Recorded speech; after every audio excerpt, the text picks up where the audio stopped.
Good morning, everyone. This is Terry Whitfield, Program Officer with the Skillman Foundation, and thank you for being on time to this morning's webinar regarding the 2020 Call for Collaboration Request for Proposals. In order to allow for more people to join, we're going to hold for about 2 to 3 more minutes and then get the party started from there. Thank you very much.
We passed that.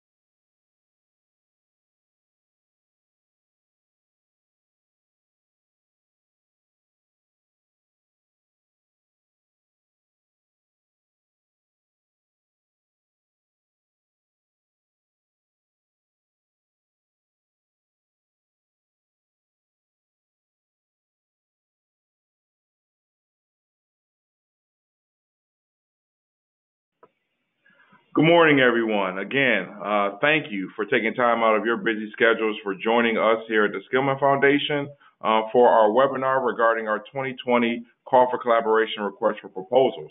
My name is Terry Whitfield, Program Officer on the Education Squad here at the Skillman Foundation. And the goal for today's webinar is to provide insight into the Skillman Foundation's opportunity agenda for Detroit's children and the deliverables for our work, our strategy for after school, and then provide details on how the 2020 Call for Collaboration is a significant contributor to our ongoing work to change the odds for Detroit's children. Again, my name is Terry Whitfield, and it is my pleasure to be your host on today's webinar. Here's a quick look at the agenda. We'll go over briefly the opportunity agenda and the outcomes and the indicators that is driving this body of work. We'll talk a little bit more about the after-school strategy piece of the opportunity agenda. We'll speak about the purpose and impact from the 2018 call for collaboration. We'll also go into a bit more detail around the purpose for this 2020 call for collaboration, as well as going into some highlights of the application. We'll have a brief heads up from our grants management department around some things to be mindful of at that piece of the puzzle. We'll provide a majority of the time for Q&A, and then whatever questions we're not able to address, we will make sure to get to you on an individual level within the next week. And then at the end, we'll have a review of the calendar for both Phase 1 and Phase 2 of the application process. The Skillman Foundation is a fierce champion of Detroit school children. Our work is focused on three things: a high-quality K-12 education, a strong after-school system, and robust college and career pathways. These are areas that we believe will not only improve outcomes for Detroit's young children, but be able to change the odds that they are living with every day. A key lever for improving outcomes for Detroit's children and youth lies in our community's ability to maximize the waking time available to them every day. On average, youth experience 6,000 waking hours every year. With 1,000 hours spent in school, a key question that we need to ask is, what are our kids doing with the 5,000 hours that they are not in the classroom? Expanding available learning time is critically important for our youth to gain the knowledge, skills, and experiences required for success in life in the 21st century. Three key indicators of the opportunity agenda that lets us know that we are moving in the right direction are third grade reading, our kids reading at grade level at that critical age. Meaningful high school graduation, our youth graduating high school with a firm sense of their agency, readiness for their post-high school experience, and are they connected to networks and maintain a strong sense of belonging? And then youth perception of hope and opportunity. The youth believe that they have an opportunity to be successful in their lives and contributing members to their city and to their society. Our after-school agenda is grounded within three outcomes that we're working for over the next few years. One is increasing coordination across Detroit's after-school system, including the subsystems, structures, and services that play a role. Increasing the use of quality standards, as defined by the Detroit Youth Development Resource Center, by programs and institutions who facilitate youth programming. And lastly, increase public and private funding that supports high-quality after-school and summer programming for Detroit's youth. The call for collaboration contributes to each of these. Additionally, it supports the three key metrics that the foundation holds for our overall strategy, as described in the previous slide. So in 2018, we ran a similar request for proposals, the initial call for collaboration, and its purpose was twofold. One, to strengthen the Detroit youth serving ecosystem's ability to support and deliver quality after-school programs and initiatives. And secondly, to expand the reach of after-school programs to effectively serve more youth, particularly those that are underserved.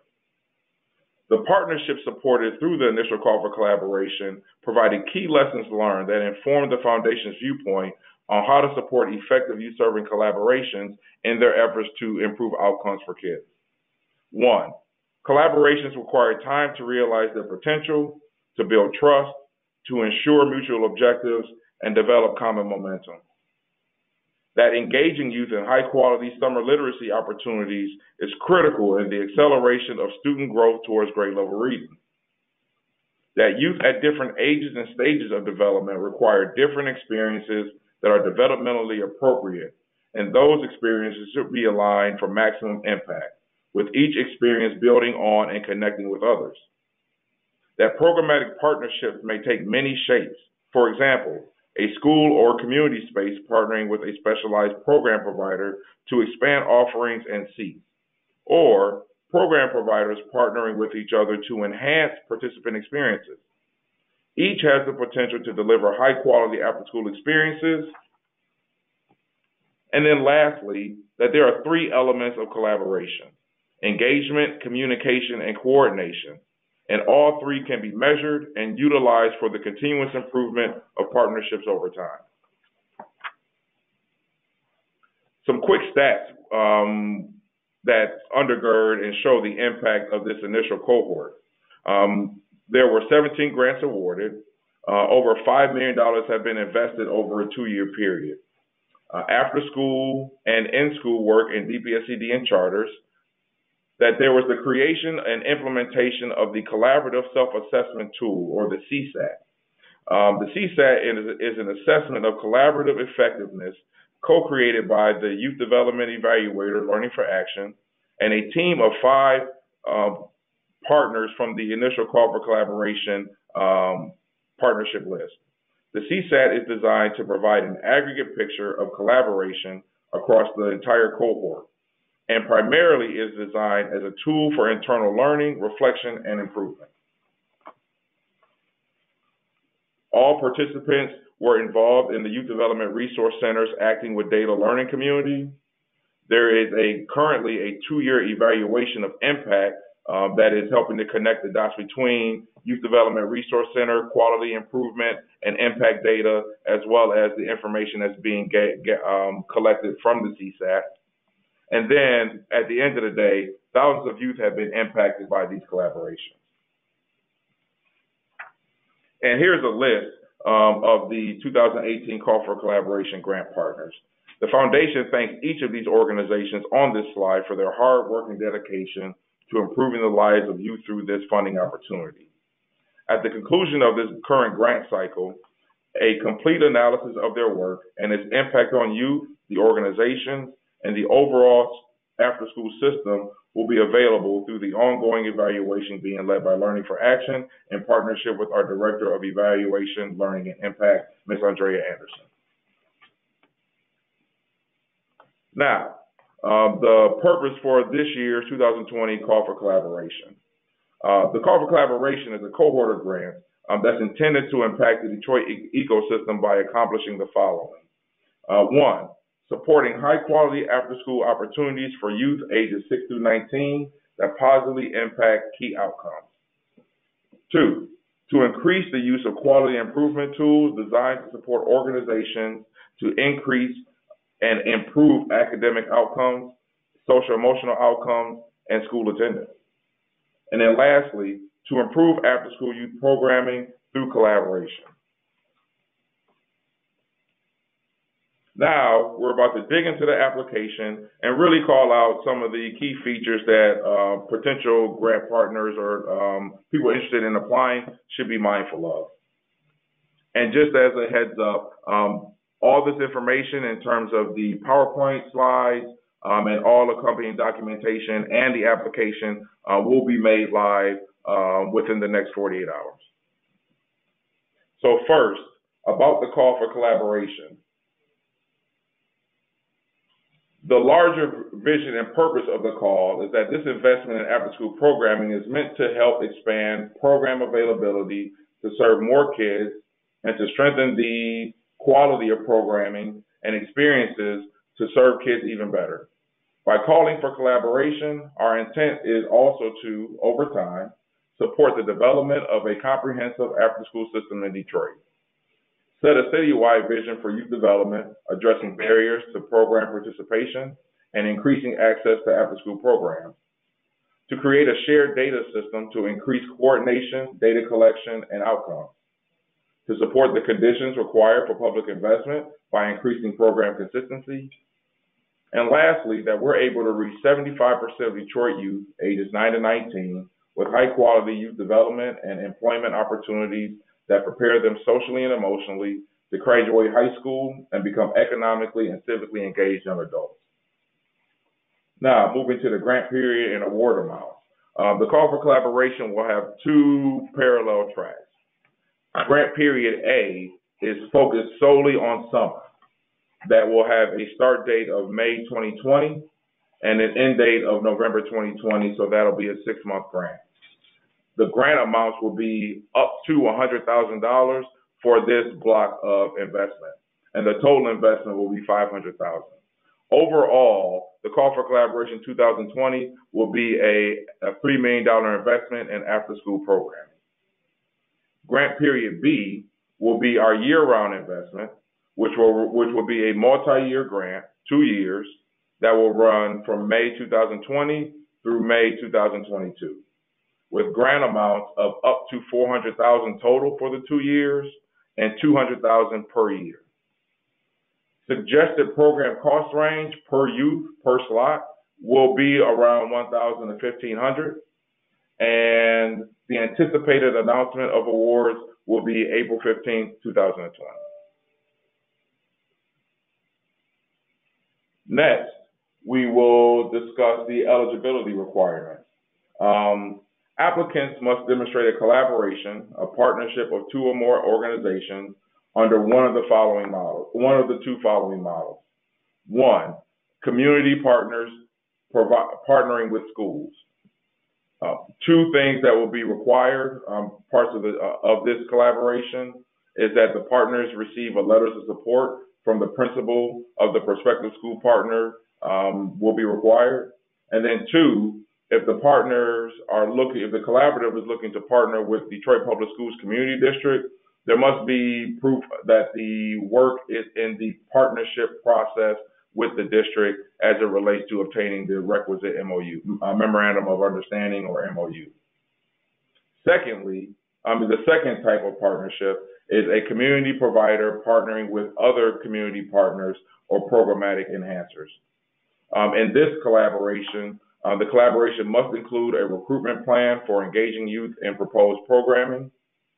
Collaboration must occur in a space where youth naturally gravitate, with evidence that that site serves 60 or more youth per month. Partnership agreements, shared values, and MOUs must be in place. And partnerships must show evidence that the collaboration would enhance participant experience. The normal Skillman grant eligibility requirements still exist. You must be a nonprofit 501c3. You must be a publicly supported charity as defined by Section 509A of the IRS Code. The lead organization must have total revenues of at least $100,000 for your preceding fiscal year. And in policy and practice, the lead organization must offer opportunities to serve and service to all, regardless of age, race, creed, gender, religion, disability, sexual orientation, and ethnicity.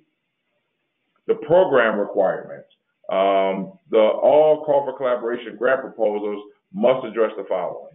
And again, all of this will be in the application.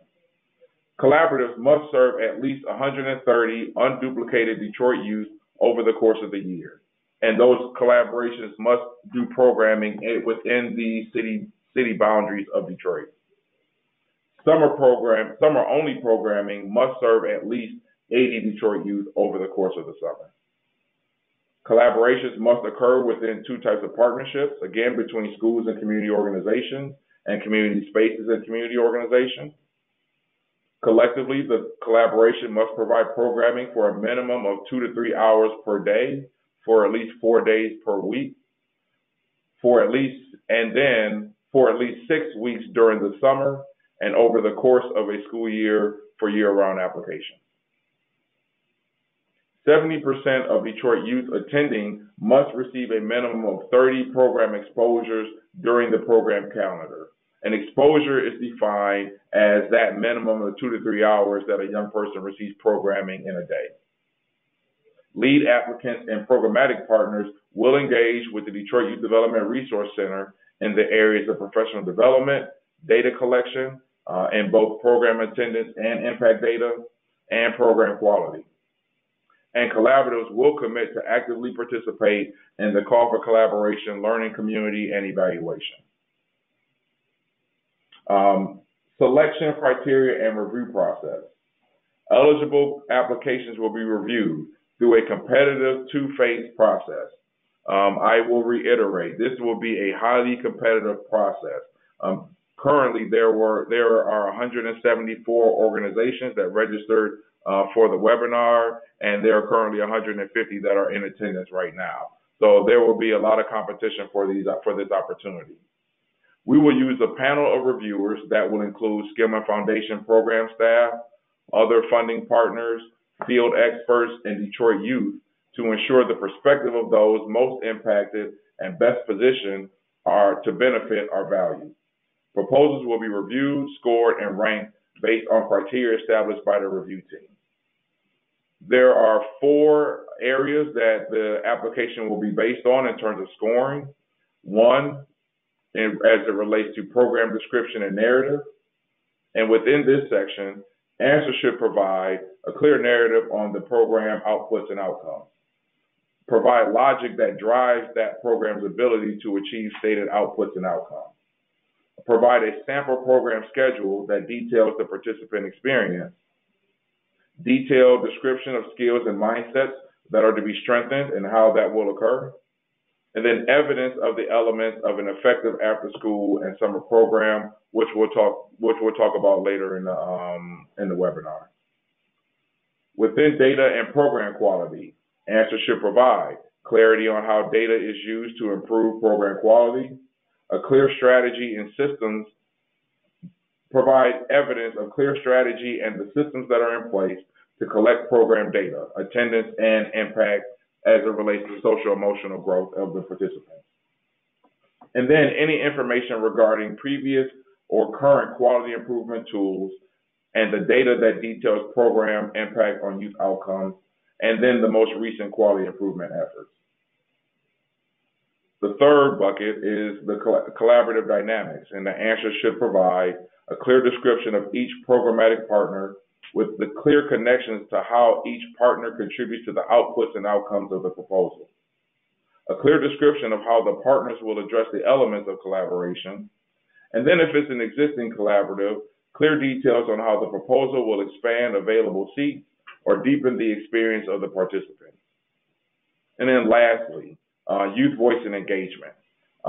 Each answer should provide detail on the youth this proposal will focus on, detail on how the youth voice will be incorporated in the planning, implementation, and evaluation of the proposal, and then a clear description of the plans for recruitment and retention of program participants.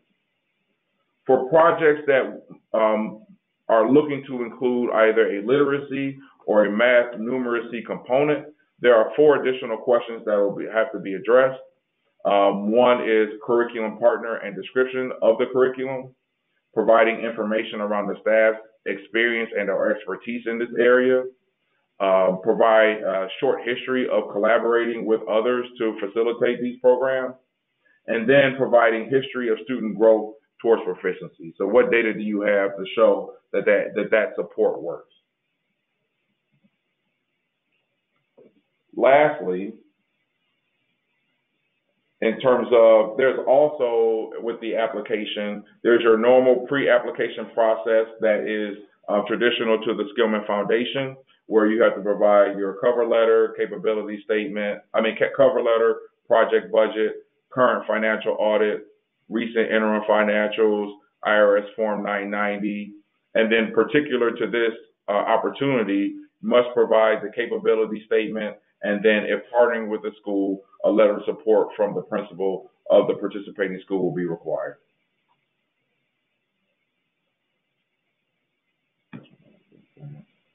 Now, we mentioned earlier about the elements of an effective after-school and summer program. These elements are grounded in a set of principles and practices that are outlined in the Detroit Youth Development Resource Center's quality standards.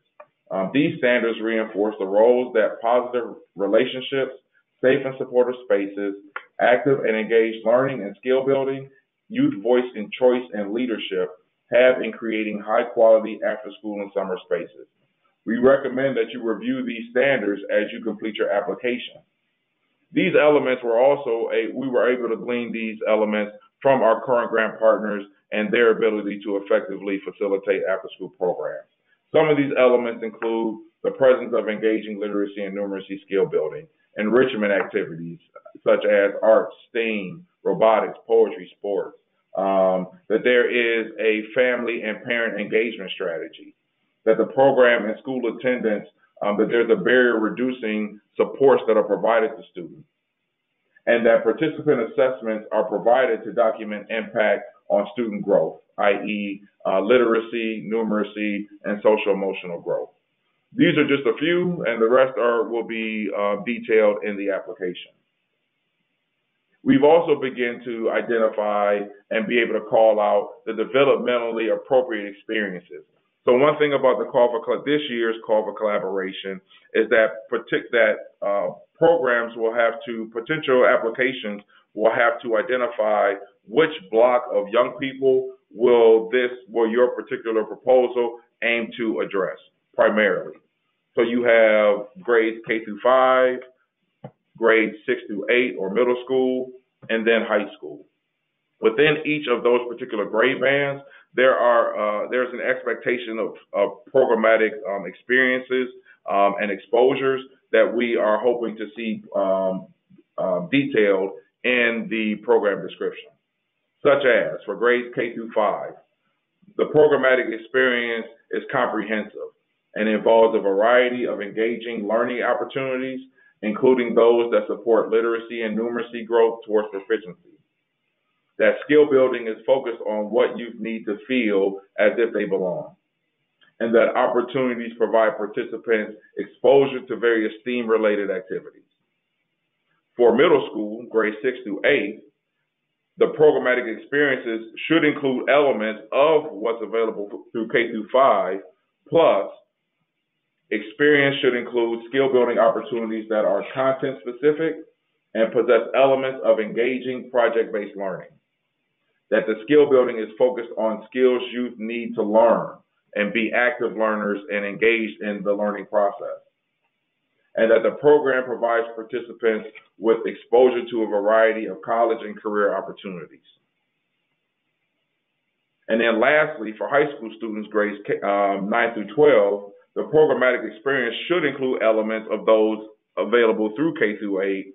In addition to, experiences provide opportunities to build skills and mindsets needed to be leaders in school and in their community through meaningful engagement and year-round employment opportunities, summer learning and employment, and various STEAM-related careers, including those in the trades. And that programmatic opportunities meaningfully engage students in the worlds of college and career. Because there's a lot of language that we want to make sure begins to penetrate, our youth development after-school ecosystem, we've created a glossary of terms to help define what we mean when we are calling out certain bits of language, such as what do we mean when we say agency? It's the capacity or condition or state of exerting power.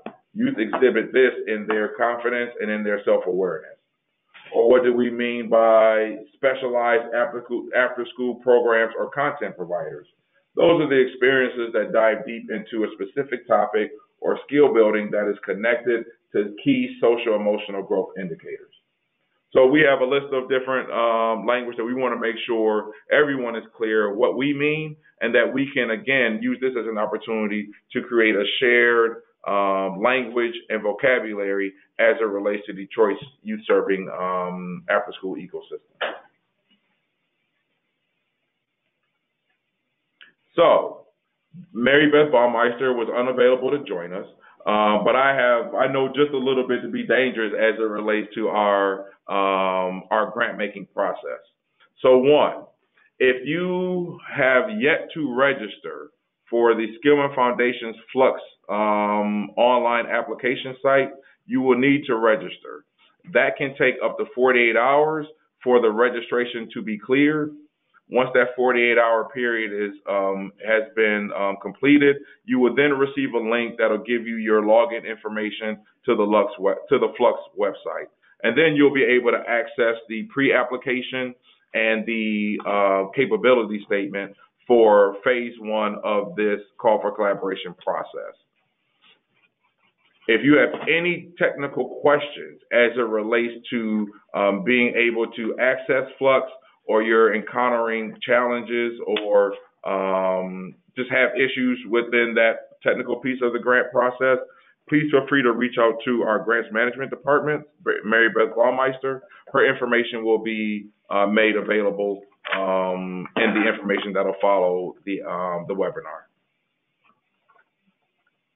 So again, phase one, and the application will involve the Flux pre-application, which is the online piece, and then the capability statement that'll be available on the foundation's website, and then by request. Our contact person for this process that'll help to funnel all the questions and to the appropriate spaces will be Kirk Grid Swanson, Program Assistant, and his email address is located below. So now we'll dig into questions and answers. And for that, I bring in my colleague and partner in crime, Matt Horoff. Thank you so much, Terry. So like Terry said, my name is Matt Horoff. I'm an Associate Program Officer here at Skillman, and we work closely together on many issues on the education team. So I'm going to help Terry with your unique questions. I do want to make two notes. One is that we may not get to all the questions today, and so those unique questions that we don't answer, we'll make an effort to follow up with you individually over the next 48 hours. The other note that I want to make is following the question and answer period, we're going to go over the timeline of the application. And so if you have questions about that, I'd ask that you hold them because we'll probably answer them next.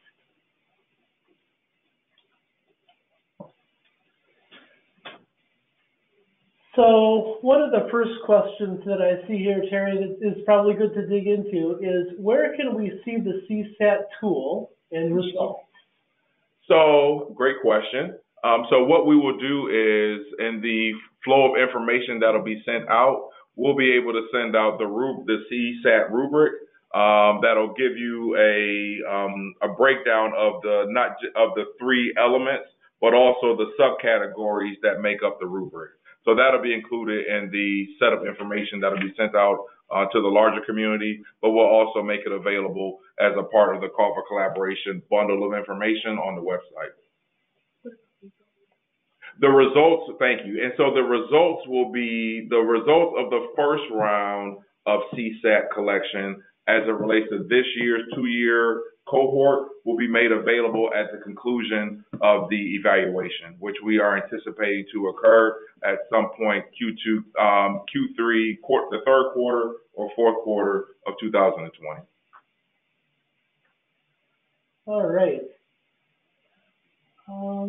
Another question that's important here is, does the organization need to be based in Detroit, or could they be based elsewhere but offer programming in Detroit?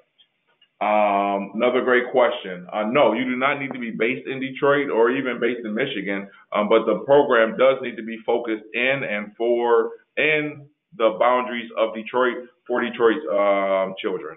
So that's the primary boundary or recommendation, is that programming must occur within the Detroit city proper.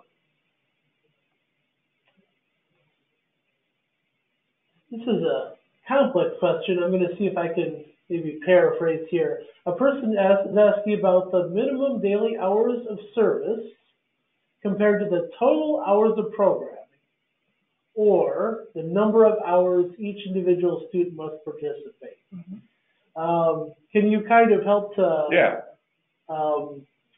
parse that out? Yes, I can. So research has shown that for a young person to gain the skills, knowledge, and the juice of what the program is looking to offer, that they must be involved in a minimum of 30 programmatic. There must be a minimum of 30 programmatic exposures. And for us, what we are defining as an exposure is that 2 to 3 hour program block that is happening per day, and then hopefully that program is happening multiple days, up to 4 days a week. That is what we are wanting to see out of applications, are programs that are occurring at least for 2 to 3 hours a day, for a minimum of 2 to 3 hours a day, and then for a minimum of 2 to 4 days a week. Because our belief is that over the course of a 10 to 15 week period and or cycle, a young person will have enough opportunities to get the minimum of 30 exposure requirement in order for them to really take home the knowledge and skills that your programs are looking to gain.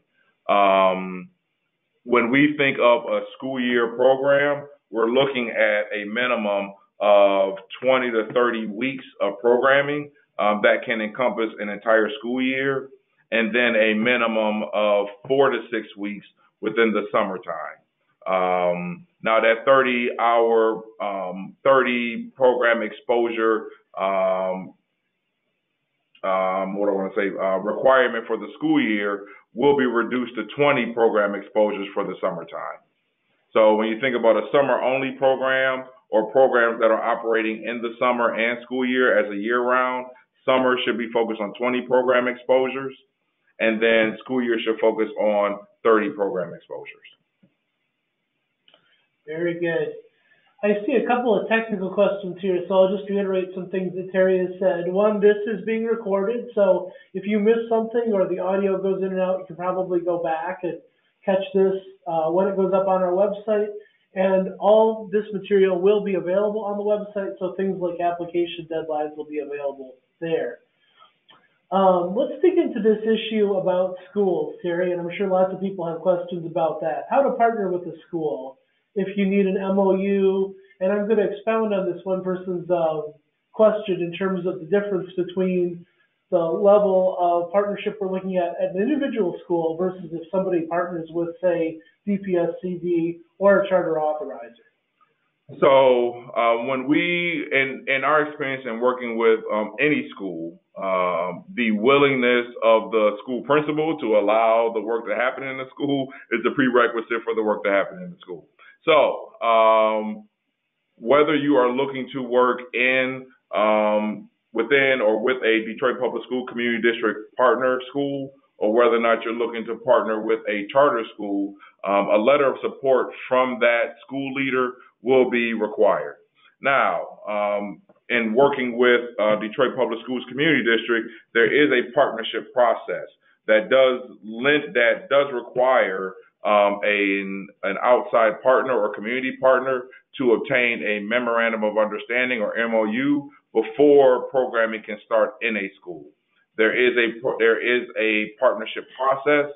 We can also provide information to that link for DPSCD if you're interested. We can include that in the bundle of information that'll be sent out, because there is a timeline that'll need to be followed in order to make sure that you are able and cleared to provide programming for school year 2021. So we'll make sure to get that link out. But for this first phase, we just need a letter of recommendation or letter of support from the school principal. That letter is also helpful in the partnership process with DPSCD. So it'll be the first step of the partnership process that will need to be overcome in order to make sure that you get the requisite MOU to start programming in the school year. Very good.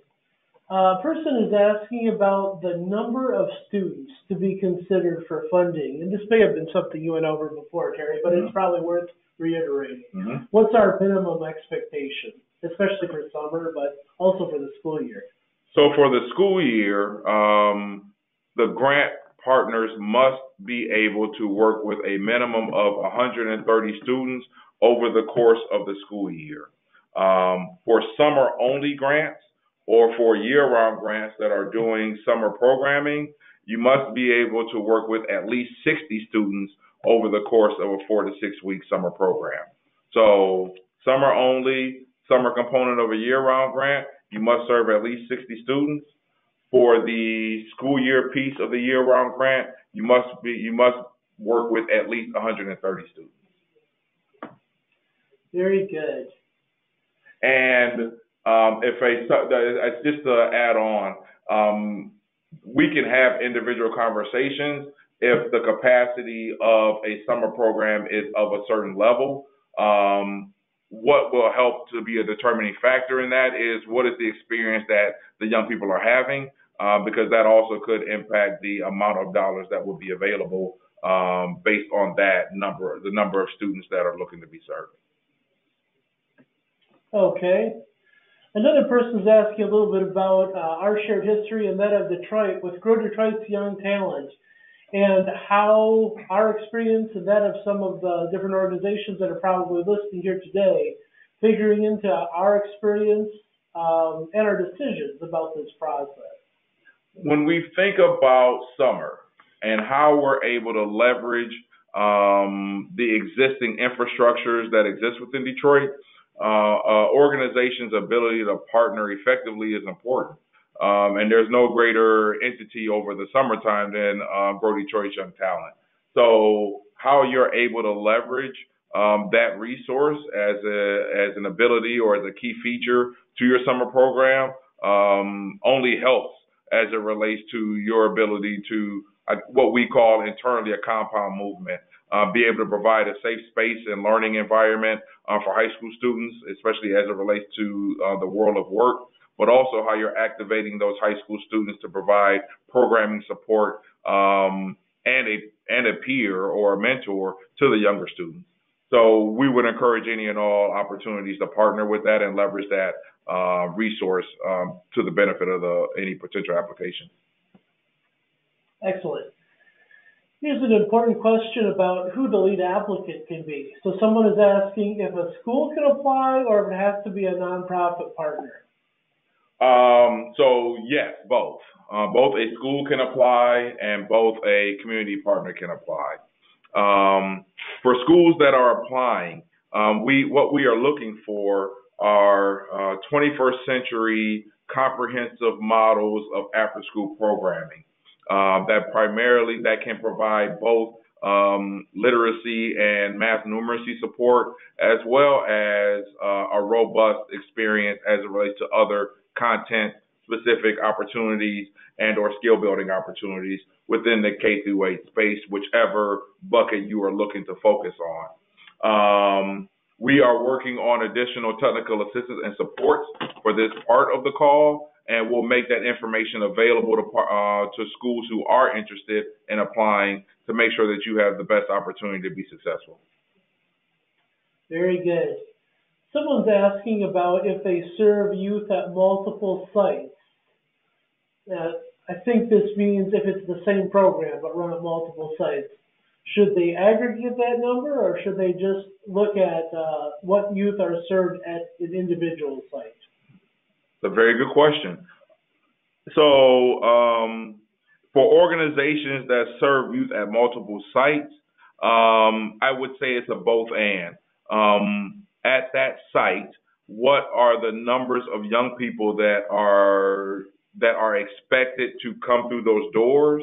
And then when you think about that programmatic partner's contribution to that site, then what is the expectation of student participation from that particular partner? So let's say that you have space A that normally brings in 100 young people every month. And then you have Terry's tutoring service, and I'm applying as an applicant, and my ability to service 40 young people at that particular site.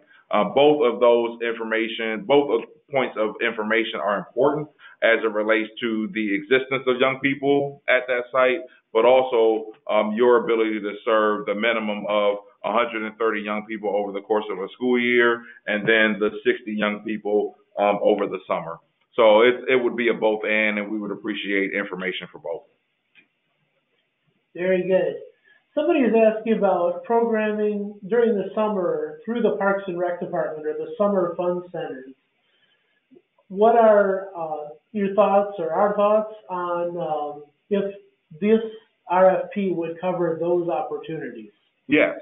So just as we are asking for letters of support from partners that are looking to work in schools, we also know that our Detroit Parks and Rec Department is also looking to expand the offerings of literacy, numeracy, and engaging after-school opportunities for young people. So the same requirement would be there, just a letter of support from the Parks and Rec Department that this is a service that they are looking, that they are willing to be a partner with in this endeavor. And that is with the full suite of opportunities with the Parks and Rec Department, whether or not it's within the fun centers, whether that is the Summer Fun Center or the School Year Fun Center program, or providing service to any of the other rec centers across the city. So they are definitely a partner, And again, and we'll get into it in the calendar, we're going to create an opportunity for our system partners, i.e. Parks and Rec Department, schools, other institutions, to be able to meet a meet and greet with program providers, so we can help to support some organic collaborations that could come about, and that'll be in partnership with the Detroit Youth Development Resource Center. Very good. It looks like we'll have a chance to answer 2 or maybe 3 more questions before we move on. A person is asking about evaluation and if we have someone identified and who that will be. So the evaluation for the cohort will be facilitated in partnership with Learning for Action and our Director of Learning and Evaluation here at the Foundation. If you are looking for an evaluative component specific to your program, that is totally up to you, and we can provide thought partnership around potential evaluators that can help you in that regard. And just briefly, Terry, do you want to talk a little bit about the experiences in working with Learning for Action from the Call for Collaboration cohort last year? We are, be frankly, uberly excited about our partnership with Learning for Action. They have been a partner of the Foundation for close to 6 years now, are deeply rooted in the work and of the history of the Foundation as it relates to the work around after school and system building efforts around after school. They are very much partner focused and partner leaning, and want to make sure that everything that they're doing is in service to and a benefit for the partners themselves. So we are extremely excited that they have allowed for us to be partners with them in this endeavor. All right. We have a question about just clarifying about partnering with schools, a minimum number of schools, or partnering with a minimum number of youth. It's a good question. So again, when you think about the minimum of young people that the call is requiring or asking to be served, if you are able to serve 130 young people over the course of a school year at one site, that's great. If you're able to serve a minimum of 130 young people, but it would take 4 sites in order to accomplish that, that's great.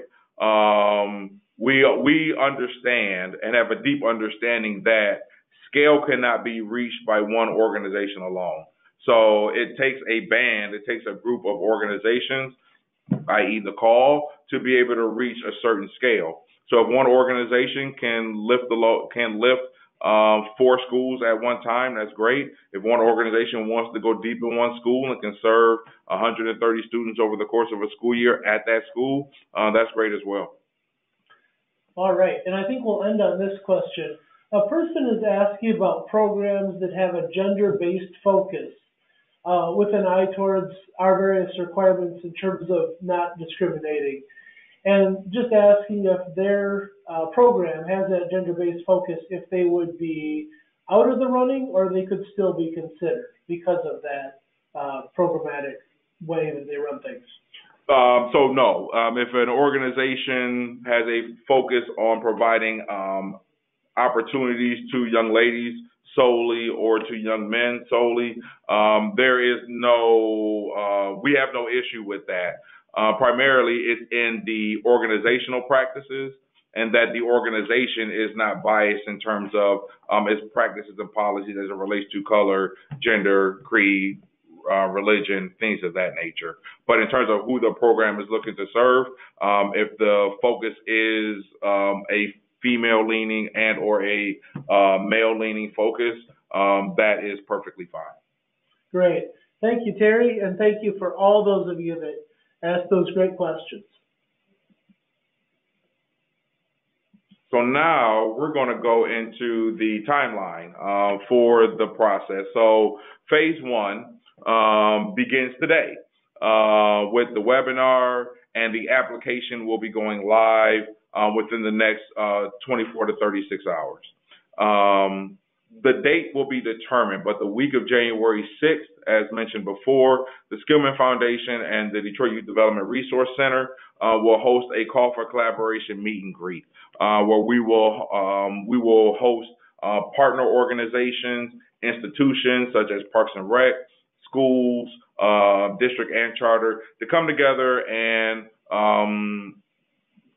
to be direct, really a speed dating opportunity to identify particular component pieces for a partnership, or to identify particular spaces and or places where partnerships could occur.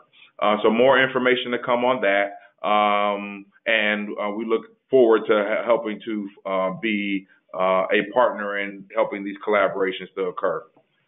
During the weeks of January 13th and the 20th, Skillman Foundation program staff will make themselves available for office hours. They'll be scheduled in 15-minute blocks. You'll be able to coordinate any particular questions, and that could be, and primarily these are over the phone conversations. So you'll be able to schedule 15 minutes to get feedback on your application, discuss any challenges that might be occurring. Excuse me.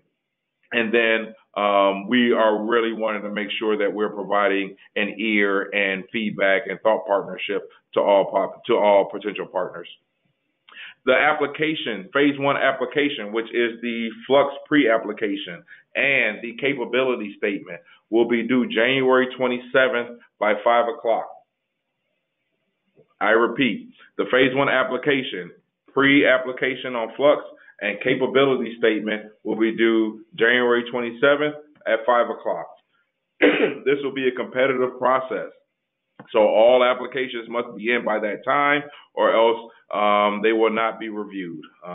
So please be mindful of that deadline. Phase 2 application. So we will be reviewing grants between January 27th and February 13th. On February 14th, the phase 2 announcement will be made in terms of those applications that have moved from phase 1 to phase 2. There will be an in-person meeting with Learning for Action and our evaluation team as it relates to an introduction to the collaborative self-assessment tool. This tool will be a requisite, will be a part of the phase 2 application. So this will be an opportunity for you to get a better understanding in terms of what it is, how the collaboratives are to use it, and then what's the requirement or what's the expectation as it relates to its inclusion in the phase 2 application. So phase 2 applications will be due 2 weeks later, February 28th, 2020. And then we're looking at the earliest, the week of April 6th, at the latest, the week of April 13th, for phase 2 announcements to be made. And that's the timeline. It is very quick. It is responsive to our partners as it relates to the ideal time in which to understand when they're getting dollars that can support the hiring and resource allocation for summer programming, as well as really being able to dig in deep with their school partners before the school year ends to make sure that school year work takes off on day one. So we look forward to working with everybody as it relates to this opportunity, and please feel free to reach out with any questions or concerns.